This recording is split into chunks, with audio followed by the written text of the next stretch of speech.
저는 오늘 너무 좋은 내용의 책이 있어서 그 책 한 편, 그러니까 단편을 한 편을 낭독을 해드리고 싶어서 나왔습니다.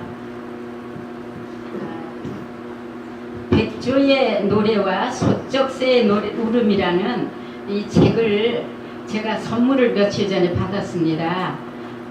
수요일날 미수바 기도회에서 봉사하고 계시는 이원영 목사님이라는 분이신데 그분이 책을 선물해 주셨어요. 그런데 저도 아동문학가로 등단을 한 사람이고 그러다 보니까 책을 너무 많이 사방에서 받아요. 그러는데 딱 한 편 딱 읽어보고 나면은 다시 못 읽거든요. 워낙 많으니까. 그러는데 이 책은 제가 받아가지고 한 편을 읽다 보니까 너무 은혜되는 내용들이 있어가지고 전철에서 다니면서 이거 지금 이틀 동안에 이거 다 보고 이거 남았습니다 지금. 그런데 되게 은혜스러워요. 그래서 어저께 읽은 거를 마지막으로 어저께 읽은 걸 한 편을 전철에서 읽으면서 제가 막 남들이 보든 안 보든 막 눈물을 막 흘리면서 봤어요. 그래서 그걸 저 혼자만 그냥 은혜 받기에는 너무 서운하고 그래서 여러분들에게 좀 낭독을 해드리고 싶어서 들고 나왔습니다. 그 이원영 목사님이라는 분은 MBC에서 뽀뽀뽀하고 우정의 무대를 연출하셨던 PD신데 그분이 은혜 받고 목사님이 되셔가지고 지금 퇴직을 하셔가지고 노숙인 사역을 하고 계신다고 그래요.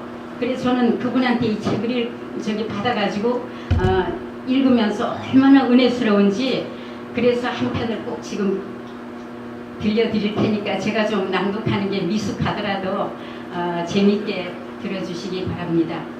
나희필 장군이라는 분에 대한 유언이에요. 요거 한 편이. 국민의 만찬 장소에서 건배의 순서는 빼놓을 수 없는 중요한 순서로 진행된다. 박정희 대통령이 외국 국가원수가 방문했을 때 공식 만찬에서 모든 귀빈이 쳐다보고 있는 상황에서 축배를 거절당한 경우가 역사상 처음으로 있었다.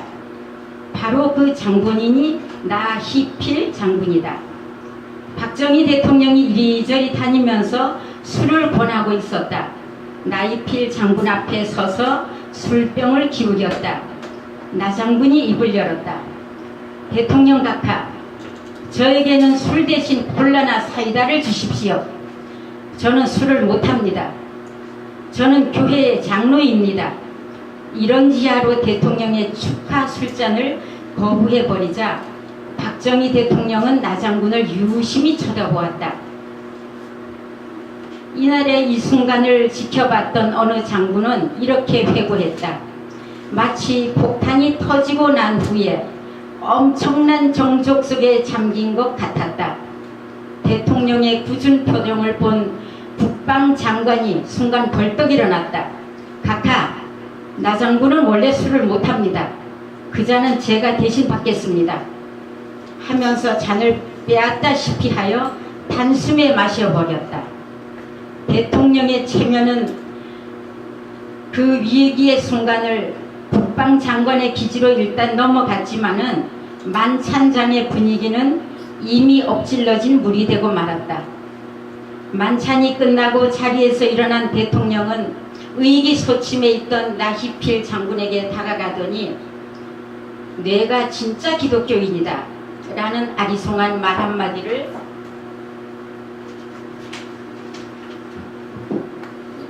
남기고 만찬장을 나가버렸다. 그러자 박종규 경호실장이 그에게 다가와 선배님, 해도 너무했습니다. 꼭 그렇게 해서 외국의 귀빈들 앞에서 각하에게 망신을 주어야 합니까? 국군의 통수권자여 대통령으로서 손수 축가의 술잔을 권하면 정중히 받아서 입잔이라도 하는 척 해야 하는 것 아닙니까? 역정을 내었습니다. 대통령이 떠나간 후에 선배 장군들이 나 장군 앞에 찾아와서 너무 경솔했다고 모두 질책을 했습니다.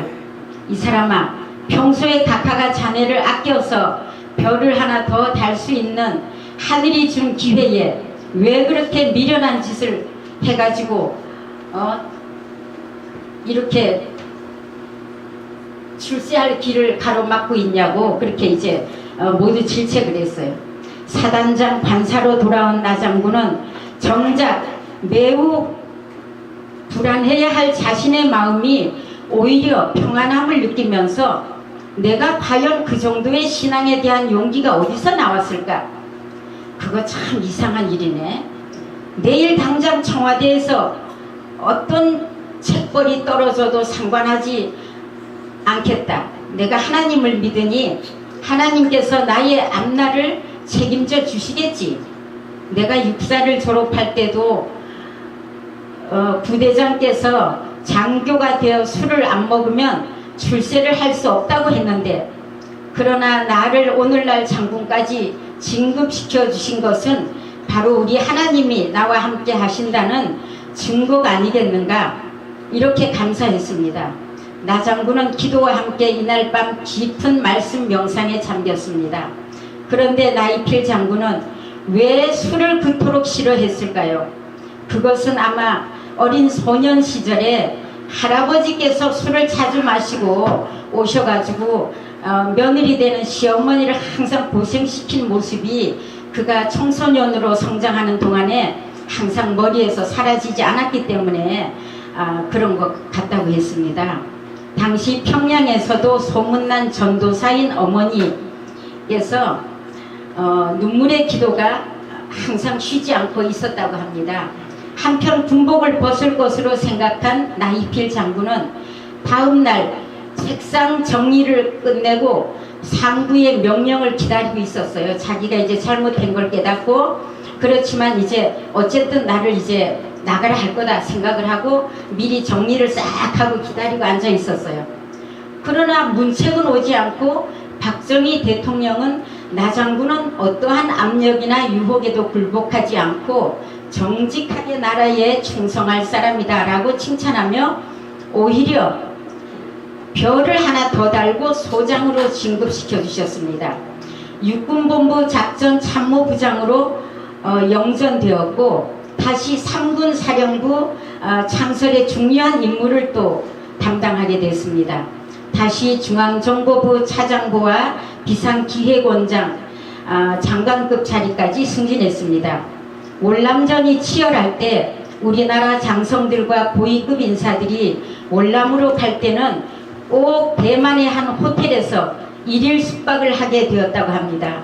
잠이 들 무렵에 호텔 지배인이 나이필 장군의 방을 똑똑 노크를 하고 들어와 가지고 정중히 인사를 하면서 책을 한 권 내밀었어요. 거기에는 여자들의 나체 사진을 찍은 사진첩이었어요. 한 사람을 골라주시면 보내주겠다고 말했습니다. 물론 돈은 출장비를 일괄 청구해서 계산이 다 끝난 상태이기 때문에 개별적으로 돈을 낼 필요는 없다고 하면서 사진을 보고 고르라고 말했어요. 그러나 나장군은 이를 거절하고 내일 새벽에 나는 교회를 가야 하니까 교회 위치나 알려달라고 부탁을 했습니다.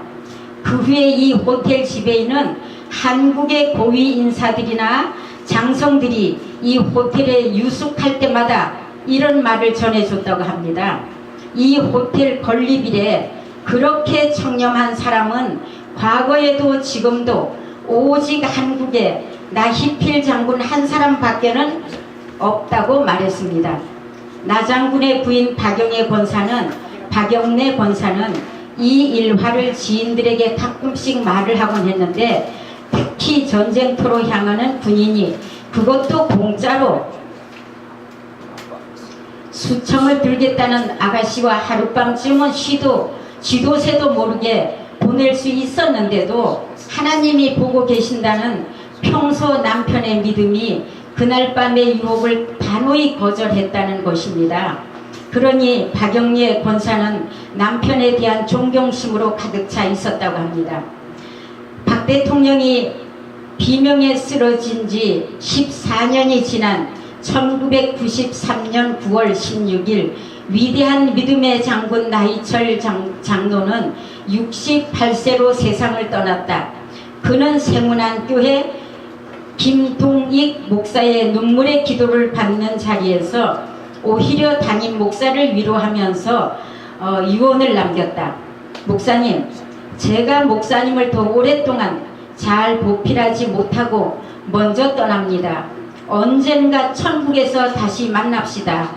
목사님, 마지막으로 찬송가 455장을 좀 불러주시겠습니까? 불러선 모든 사람들이 찬송가 455장을 불렀습니다. 주 안에 있는 나에게 딴 근심 있으랴. 십자가 밑에 나아가 내 짐을 풀었네. 그 두려움이 변하여 내 기도 되었고 전날의 한숨 변하여 내 노래 되었네. 이 찬송을 들으면서 나희필 장로는 허물 많은 이 세상을 미련 없이 청초한 가을 백합처럼 젖먹이 아이가 어머니의 품 안에서 포근히 잠든 모습처럼 평안한 모습으로 천국으로 향하셨다고 합니다. 여러분, 저희들도 이러한 나희필 장군처럼 정말 아름다운 신안의 소유자가 되기를 소원합니다.